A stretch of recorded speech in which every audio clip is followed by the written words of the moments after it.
A Little Rock man is on top of the world. Those in the mountaineering field say he's the first below-the-knee amputee in the United States to conquer the 7 summits.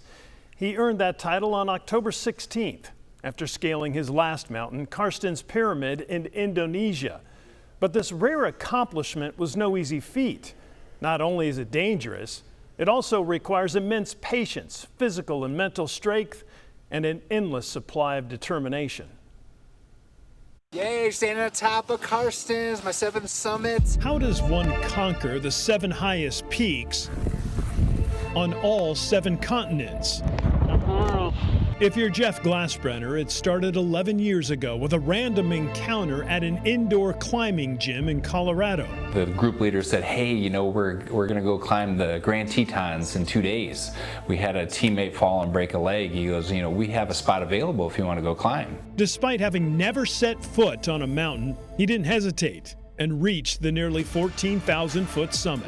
It was amazing. I was hooked. I love being a part of the team. I love standing on that summit. That first climb lit a fire inside him, a drive that set him on a path to one of mountaineering's greatest challenges, the 7 summits. Scaling the highest mountain on each continent is a dangerous, grueling quest that has only been completed by fewer than 600 people worldwide. Once I start something, I'm all in, and so I knew that if I did one, I was going to have to do all 7. But the road to the top was anything but easy, especially because Glasbrenner is a below-the-knee amputee. You know, I lost my leg when I was 8 years old, but I didn't lose my drive. For him, every mountain and every step presented new challenges. He had to carefully navigate each mountain using different prosthetic legs. One wrong step, as you can see, could be disastrous. A lot of times, you know, an Everest leg didn't really exist, and so we had to kind of make one up, and we had to be able to withstand like all of the cold temperatures, the angles that I'd have to climb. Of all the 7 summits, Everest was the most brutal. We went through a bad storm.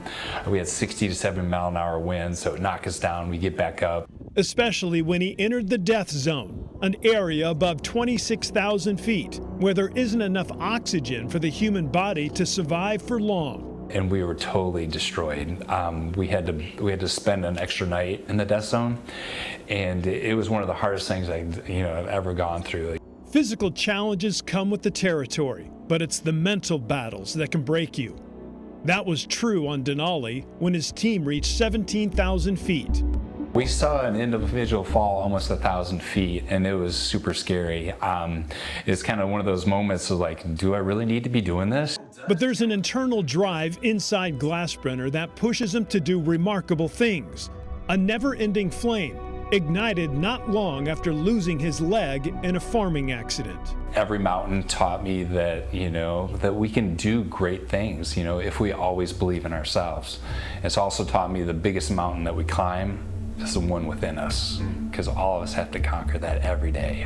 Conquering the 7 summits and becoming the first American amputee to do it is an extraordinary feat. But his journey is far from over. I want to win, I want to get to the top, and I want to be number 1. Because after one mountain is conquered, there's always another one waiting on the horizon. I love being first at anything, and I love being like a role model. You know, I want to, you know, prove that anything can be done. Well, he is definitely a role model. So what's next for this thrill-seeking adventurer? How about the Explorer's Grand Slam? A quest that means not only conquering the 7 summits, but also reaching both the North and South Poles. Glasbrenner already made it to the South Pole. He did that back in 2018. He's been trying for years to get to the North Pole, but political tensions between Russia and Ukraine have made that journey difficult.